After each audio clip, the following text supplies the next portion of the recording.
जानकी पुओ घर लोक चिठी देइचंती सोनी तांकर बहुत पसंद माघ मास 23 तारिख रे बाहाघर हेबो। अरे एहार माने आउ 1 मास परे भल हैला तमर बापा मां को देइथिबा कथा पूरा हेबो। जहा हेउ मुंडरू गोटे बोझ जीव किंतु देख से माने बहुत धनी घरर लोक आम भली गरीब कि साधारण लोक नुहंती सेथिपाई एई खुशी रे हाथ खोली खर्च करदेबनी हैला। जहा जेमिति करी अल्प खर्च रे शेष करदेब बुझिल। भाई देख मु तम पई एई सालटी बुनिची ठंडा बहुत जोरे हेलानी तमे आको पिंधिब। टिके मते भी देखाओ। अरे बा ये तो बहुत भल होईची तुमे बाहाघर दिन आको पिंधि देब। कहार बाहाघर भाउज? आउ कहार बाहाघर तमर बाहाघर बा आग मास 23 तारिख रे।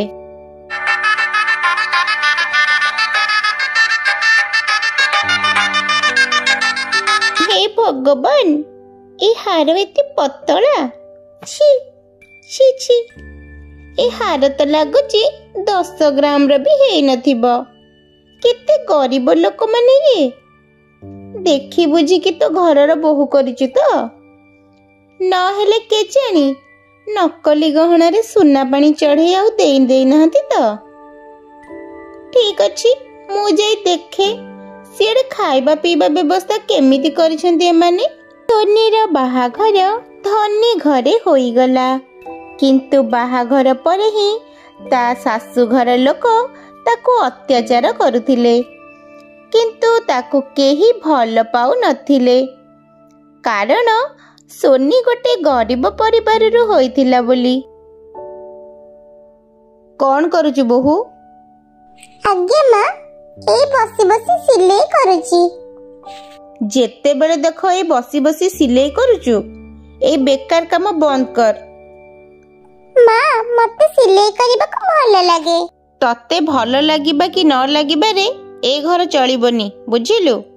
गरीब घर झियो ए काम करिबो तो जणा अछि हेले तो बाप घर भली आमे एते गरीब नुहे एई काम रे आम घर चलिबो ना कोन? ना मां ये तो मोर गोटे शौक। सेगुड़ाक मते आउ कहना जदि तते ए सब काम करिबार अछि तो बाप घर को पळा सेठी करिबु एठी एगुडा चलिबनी।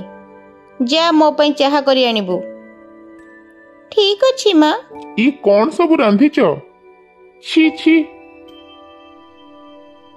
पालंग साग तरकारी करिची कोन हेले की भल लागुनी की?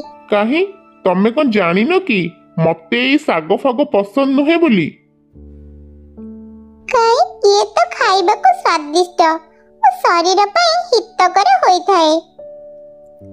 तो मुह बहुत बढ़ी गलानी देखुची मो पुओ मुहरे जवाब देउछु। जदि सीए ताको खाएनी ताहले ताको देउथिलु कोन पई? छाड़ मां ये भी कौन करिबो आसीची तो गरीब परिवार रु छोट बड़ तो एई सब खाई की ही बड़ हेइची।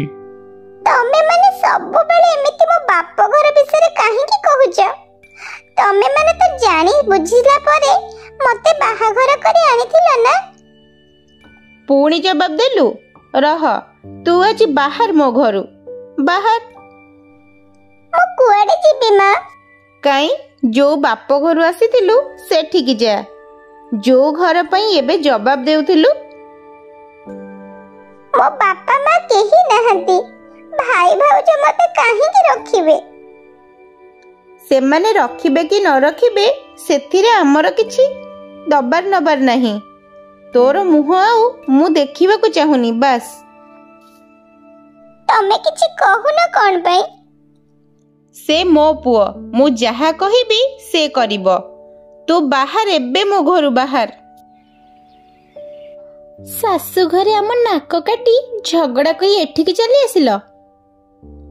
भाउज से माने सब बेले मो बाप घर को बदनाम करुथिले जदि करबा को देइथांत एथिरे हमको कोन फरक पड़िबो? ଦେଖ ଆମେ ତମକୁ ଏଠାରେ ରହିବାକୁ ଦେଇପାରିବୁନି, ତମେ ଏଠାରୁ ଚାଲିଯାଅ। କଳ୍ପନା ସେଠାରୁ ନିରାଶ ହୋଇ କାନ୍ଦି କାନ୍ଦି ଫେରି ଆସିଲା। ସେ ରାସ୍ତାରେ ଯାଉଥିବା ବେଳେ ପଛରୁ ତାର ଜଣେ ସାଙ୍ଗ ତାକୁ ଡାକିଲା। କଳ୍ପନା, କଳ୍ପନା, ଏ କଳ୍ପନା, କୁଆଡେ ଯାଉଛୁ?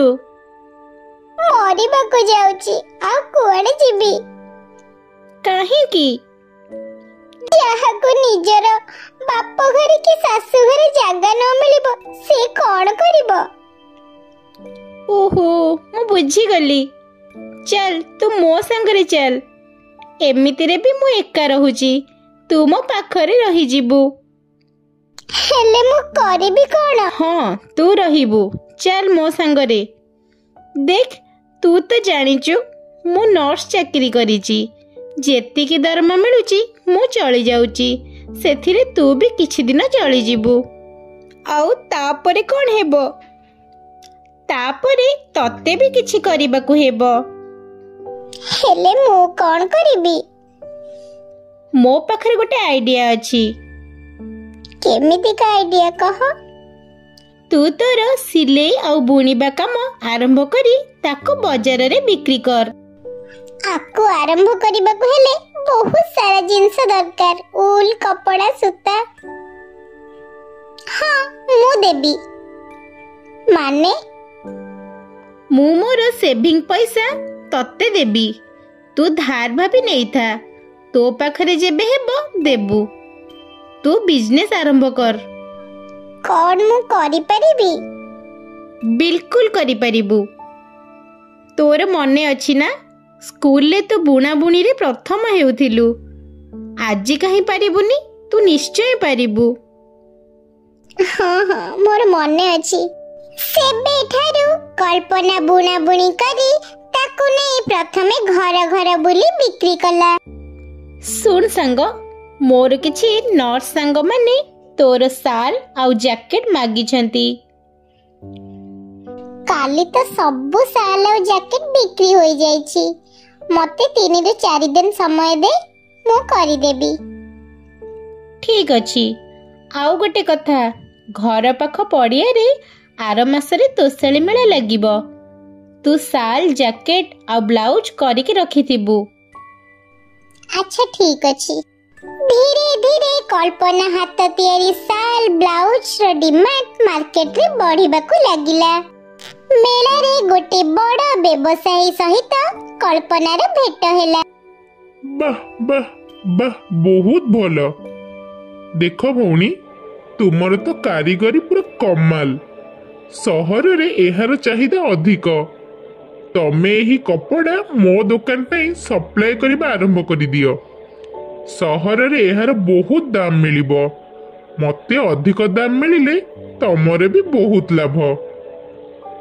ଏଇ ନିଅ, ଏହି 10,000 ଟଙ୍କା ଆଡଭାନ୍ସ ରଖିନିଅ। ଦେଖ, ଏମିତି ଘରକୁ ଆସିଥିବା ଲକ୍ଷ୍ମୀଙ୍କୁ ଫେରେଇ ଦେନି। ଆଉ ଏଠି ତୋ ଭଳି ବହୁତ ଅଭାଗିନୀ ସ୍ତ୍ରୀ ଲୋକ ଅଛନ୍ତି। ଯଦି ତୁ ତାଙ୍କୁ ଶିଖାଇବୁ ତ? ହଁ, ମୁଁ ତାଙ୍କୁ ଶିଖାଇବି। ଗୁଡ୍। ତାହେଲେ ମୁଁ ଆଜିଠାରୁ ତାଙ୍କୁ ଏକାଠି କରିବାରେ ଲାଗି ଯାଉଛି। ଏଇଠୁ ଆରମ୍ଭ ହେଲା କଳ୍ପନା ଆତ୍ମନିର୍ଭରଶୀଳ ଗୋଷ୍ଠୀ, ଯେଉଁଠି ବହୁତ ସାରା ମହିଳା କାମ କଲେ। ଏବେ ସେମାନେ ବି ଆତ୍ମନିର୍ଭରଶୀଳ ହୋଇସାରିଲେଣି। ଗାଁର ମହିଳାମାନଙ୍କୁ ଅର୍ଥନୈତିକ ରୂପେ କଳ୍ପନା ସ୍ୱାଧୀନ କରିଦେଇଛି। ସେପଟେ କଳ୍ପନା ସ୍ୱାମୀର ଚାକିରି ଚାଲି ଯାଇଥାଏ, ଆଉ ତା ଶାଶୁ ବହୁତ ବେମାରରେ ପଡ଼ିଥାଏ।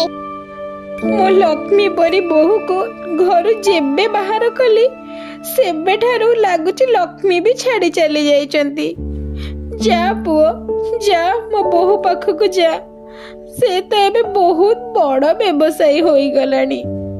ସେ ଆମ କଥା ଶୁଣି ଜମା ବି ମନା କରିବନି। ତୁ ମୋ ତରଫରୁ କ୍ଷମା ମାଗିବୁ ତାକୁ, ଆଉ ତୋ ଅନ୍ୟାୟ ପାଇଁ ବି କ୍ଷମା ମାଗିଦେବୁ। ଦେଖିବୁ ପୁଅ, ସେ ନିଶ୍ଚୟ କ୍ଷମା କରିଦେବ। ଆଜ୍ଞା, କୁହନ୍ତୁ, କଣ କାମ ଥିଲା? ମୁଁ କଳ୍ପନା ସହିତ ଭେଟ କରିବାକୁ ଚାହୁଁଥିଲି। ଆପଣ କିଏ? ଦିଦି ଆମର ମା ଭଳି। ସେ ଆମ ଭଳି ଶାଶୁଘରୁ ଅତ୍ୟାଚାରୀ ହୋଇ ଫେରିଥିବା ଅସହାୟ ମହିଳାମାନଙ୍କୁ ଆତ୍ମନିର୍ଭରଶୀଳ କରିଛନ୍ତି। ଆସନ୍ତୁ ଆସନ୍ତୁ ଆପଣ। କଳ୍ପନା, ମତେ କ୍ଷମା କରିଦିଅ। ମୋ ଚାକିରି ବି ଚାଲି ଯାଇଛି, ଆଉ ମା ବହୁତ ବେମାରରେ ପଡ଼ିଛନ୍ତି। ଔଷଧ ପାଇଁ ବି ଟଙ୍କା ନାହିଁ। ଆମ ଘର ବି ବିକ୍ରି ହୋଇଯାଇଛି। ସେମାନେ ଦୟାକରି ଆଉ କିଛି ଦିନ ରହିବାକୁ ଦେଇଛନ୍ତି। କଣ ଦରକାର ତମର? କଣ ଟଙ୍କା ଦରକାର? ନା, ମତେ କ୍ଷମା ଦରକାର। ମା ବି ତମକୁ କ୍ଷମା ମାଗିଛନ୍ତି। ମୋର ଗୋଟେ ଘର ଅଛି, ତମେ ଆସି ସେଠାରେ ରୁହ, ଆଉ ମୁଁ ମାଙ୍କ ଚିକିତ୍ସାର ବ୍ୟବସ୍ଥା କରିଦେଉଛି। କଳ୍ପନା, ମା ଠିକ କହୁଥିଲେ। ତମେ ଆମ ଘରର ଲକ୍ଷ୍ମୀ। ଠିକ ଅଛି, ମୁଁ ସବୁ କିଛି ବୁଝିଗଲି। ମଉସା, ମଉସା, ଆଜ୍ଞା ମା। ଗାଡି ବାହାର କର। ଠିକ ଅଛି ମା। ଗାଡ଼ି? ହଁ, ଗାଡି। ମୁଁ ନିଜେ ଯିବି ମୋ ଶାଶୁ ମାଙ୍କୁ ଆଣିବାକୁ। ମା, ଗାଡ଼ି ବାହାର କଲି, ଆସନ୍ତୁ। ଚାଲନ୍ତୁ।